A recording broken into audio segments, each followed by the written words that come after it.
اعوذ باللہ السمیع العلیم من الشیطان الرجیم من ہمزہ ونفخہ ونفثہ۔ سورہ بقرہ کی آیت نمبر 89 اور 90 میں اللہ رب العالمین فرماتا ہے، اور جب ان لوگوں کے پاس اللہ کی طرف سے وہ کتاب آ گئی جو ان کتابوں کی تصدیق کرتی ہے اور جس پر ایمان لانے اور جس پر عمل کرنے کا وعدہ کر کے یہ پہلے کافروں پر فتح پانے کی دعائیں مانگا کرتے تھے، تو ہونا یہ چاہیے تھا کہ اس پر ایمان لے آتے، لیکن ہوا یہ کہ جب وہ چیزیں جس پر یہ اچھی طرح پہچان بھی گئے ان کے پاس آ گئی تو انہوں نے اس کا انکار کر دیا۔ ایسے کافروں پر اللہ تعالیٰ کی لعنت ہے، وہ چیزیں بہت بری ہیں جس کے بدلے انہوں نے اپنی جانوں کو بیچا، وہ یہ کہ محض ضد اور حسد کی وجہ سے انہوں نے اس کتاب کا انکار کر دیا جو اللہ تعالیٰ نے اپنے فضل سے اپنے بندوں میں سے جس پر چاہا نازل فرما دی۔ وہ اس کتاب کا انکار کر کے غضب بالائے غضب میں گرفتار ہو گئے۔ ایسے کافروں کے لیے ذلت آمیز عذاب ہے۔ بنی اسرائیل کو جو نعمتیں اللہ تعالیٰ نے دی تھی اور جس فضیلتوں سے ان کو نوازا تھا، ان کی وجہ سے وہ اس غلط فہمی میں مبتلا ہو گئے تھے کہ اب اگر اللہ تعالیٰ کے فضل و کرم کی بارش ہوگی تو ہم ہی پر ہوگی، نبوت اگر کسی کو ملے گی تو ہم کو ملے گی، دوسرے کوئی قوم اس کی مستحق نہیں ہے۔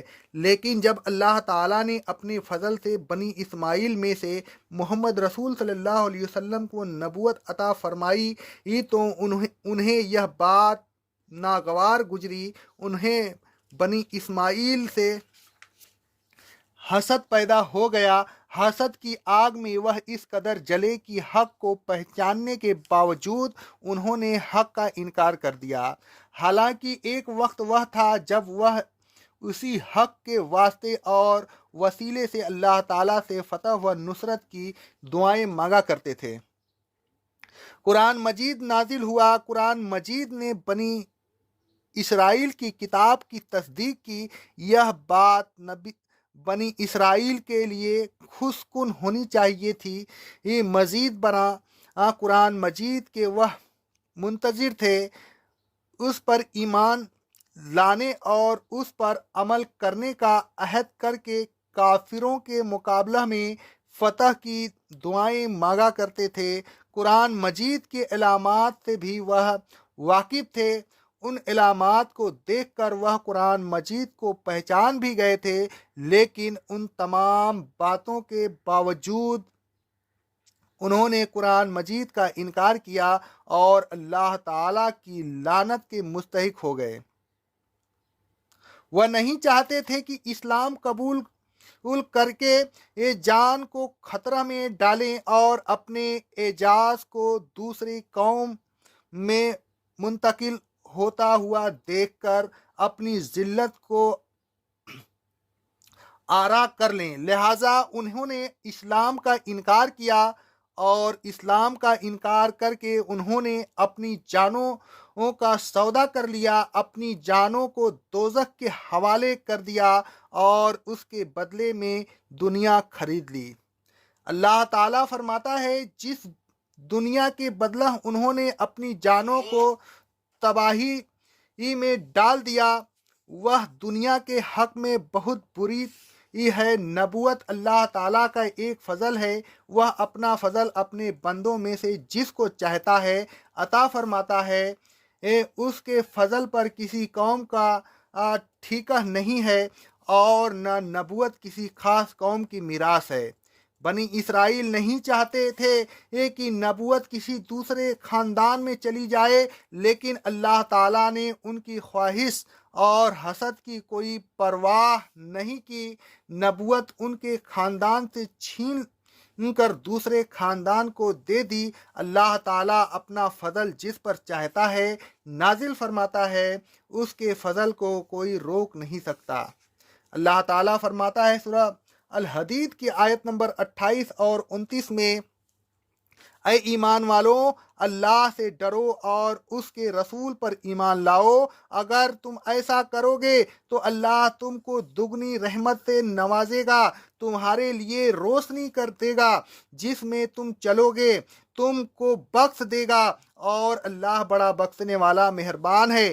یہ باتیں اس لیے بیان کی جا رہی ہیں کہ اہل کتاب کو معلوم ہو جائے کہ وہ اللہ کے فضل پر کچھ بھی قدرت نہیں رکھتے۔ فضل تو اللہ کے ہاتھ میں ہے، وہ جس کو چاہے دے دے، اور اللہ کے ہاں فضل کی کمی بھی نہیں، وہ تو بڑی فضل والا ہے۔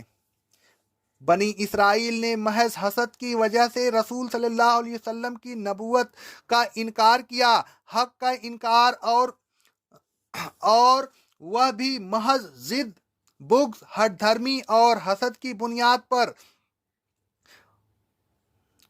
بڑا سنگین جرم ہے۔ یہی وجہ ہے کہ بنی اسرائیل اللہ تعالیٰ کے غضب بالائے غضب میں گرفتار ہوئے، اور ان کے لیے ذلت آمیز عذاب ہے۔